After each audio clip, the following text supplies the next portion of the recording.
بسم اللہ الرحمن الرحیم۔ السلام علیکم پیارے دوستو۔ سبکتگین ایک غلام تھا اور اس کے پاس ایک گھوڑا تھا۔ اس پر وہ چڑھ کر جنگل جایا کرتا تھا اور اگر کوئی شکار ہاتھ آ جاتا تو اسی پر گزارا کر لیتا۔ ایک دفعہ اس نے ایک ہرنی دیکھی جو اپنے بچے کے ساتھ چر رہی تھی۔ سبکتگین نے اس کے پیچھے گھوڑا دوڑا دیا۔ ہرنی تو نہ پکڑی جا سکی مگر اس کا بچہ جو ماں کے ساتھ بھاگ نہ سکا ہاتھ میں آ گیا۔ سبکتگین نے اسے باندھ کر زین کے آگے رکھ لیا اور شہر کی جانب چل پڑا۔ ہرنی بچے کو دیکھ کر مڑی اور سبکتگین کے پیچھے دوڑنے لگی اور فریاد کرنے لگی۔ اسے اس کی حالت پر رحم آیا اور بچے کو کھول کر چھوڑ دیا۔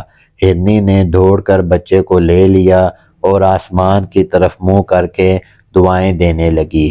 بے زبانوں کی زبانیں جاننے والے اللہ تعالیٰ کو سبکتگین کا ہرنی پر یہ رحم کرنا پسند آیا۔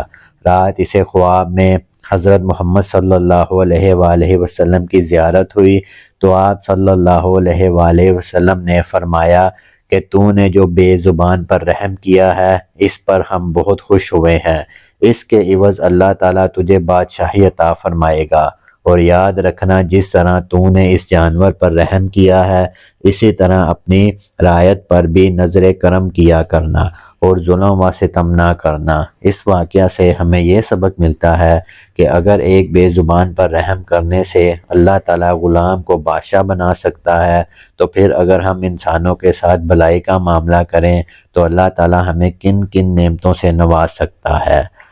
ہمیں دنیا میں اور آخرت میں بھی اس کا اجر ملے گا۔ اللہ تعالیٰ سے دعا ہے کہ اللہ تعالیٰ ہمیں عمل کرنے کی توفیق عطا فرمائے۔ امید ہے کہ آپ بھائیوں کو ہماری ویڈیو اچھی لگی ہوگی۔ ویڈیو اچھی لگی ہے تو ویڈیو کو لائک کریں، چینل کو لازمی سبسکرائب کریں تاکہ اس طرح کی انفارمیٹیو ویڈیو آپ کو بر وقت ملتی رہیں۔ ملتے ہیں اگلی ویڈیو میں، تب تک کے لیے اللہ حافظ۔ اللہ نگہبان۔ پاکستان زندہ باد۔